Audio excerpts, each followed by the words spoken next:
ঠাকুরমা স্বামীজির লীলার জন্য বর্তমানে কাশীপুর একটি মহা জনপ্রিয় এবং পরিচিত স্থান। এর আগে বহুবার আমার কাশীপুরে যাওয়ার সুযোগ হয়েছে, কিন্তু কখনোই কাশীপুর উদ্যানবাটিতে যাওয়া হয়নি।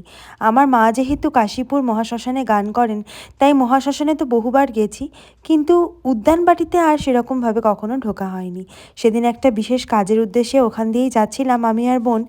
হঠাৎ মনে হলো একবার উদ্যানবাটি হয়ে ঘুরে যাই। এই সেই রান্নাঘর যেখানে মা তার ঠাকুরের জন্য খাবার বানাতেন, আর এই জায়গাটিতে ঠাকুরের জীবনের বিভিন্ন অলৌকিক ঘটনা যা তিনি আমাদের দান করে গেছেন সেগুলো সব বর্ণনা করা আছে। ভিতরটা ভীষণ ভীষণ সুন্দর, আর এই বাড়িটির দ্বিতীয় তলায় ঠাকুর থাকতেন। কেমন আয়রনি দেখুন, একদিকে দাঁড়িয়ে আছি কাশীপুর উদ্যানবাটিতে আর অন্যদিকে চলছে নামাজ পড়া। এই না হলে আমাদের দেশ ধর্ম সমন্বয়ের দেশ। আমার মতো যারা ঠাকুরমা স্বামীজিকে ভালোবাসেন, ভক্তি করেন, তারা অবশ্যই একবার উদ্যানবাটি এসে ঘুরে যান।